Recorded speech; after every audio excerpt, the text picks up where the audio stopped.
Fed up, that's how you feel. The cost of living is too high. Perhaps your retirement dreams do not look like they will become a reality where you live now. Your healthcare costs may be so high that bankruptcy is a possibility.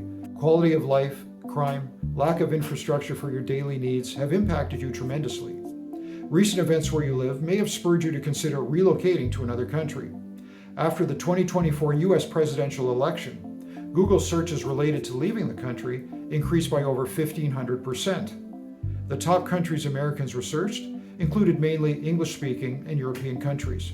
Previously, you were in a country on vacation and you thought to yourself, sitting by the water over a cocktail, this was a place that you would like to retire to or live in if you could make it work. You've begun to examine lower cost of living countries with plenty of sun and surf, and you think you have found your ideal location. Whatever the reason, you have decided that it's time for you to live elsewhere.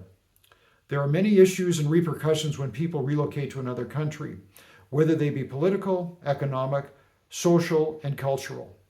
The purpose of this video is to inform you on the logistics of one very important thing you need to do before you relocate part-time or for the rest of your life: the scouting trip. Hi, I'm Walter.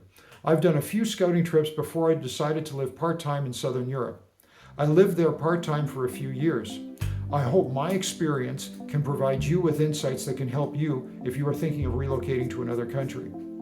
First, we need to define what a scouting trip is. A scouting trip is a preliminary visit to your desired location before you decide to make the big move.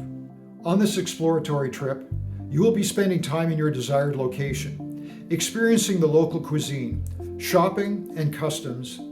You'll be walking the neighborhoods and interacting with the locals.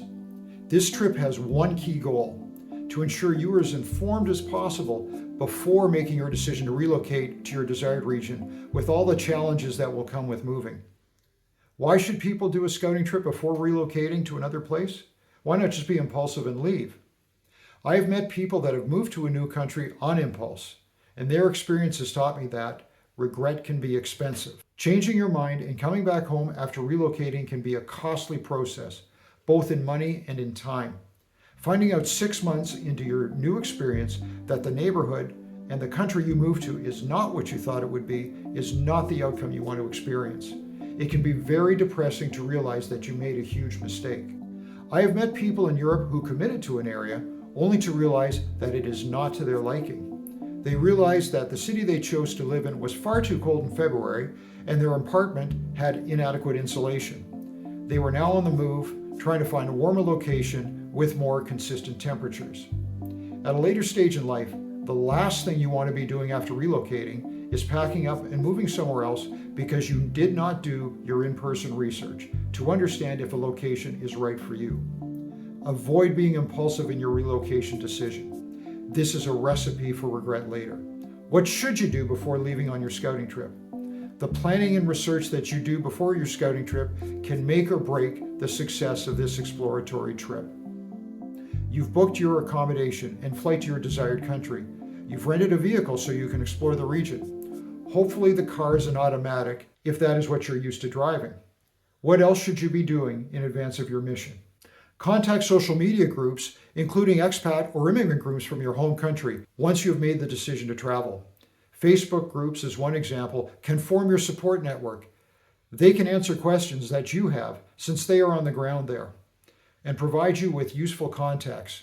As many of these groups require you to answer questions and have their admin review them before accepting you into their community, the sooner that you research and apply to your group of choice, the more time you will have to get your question answered in advance of your trip.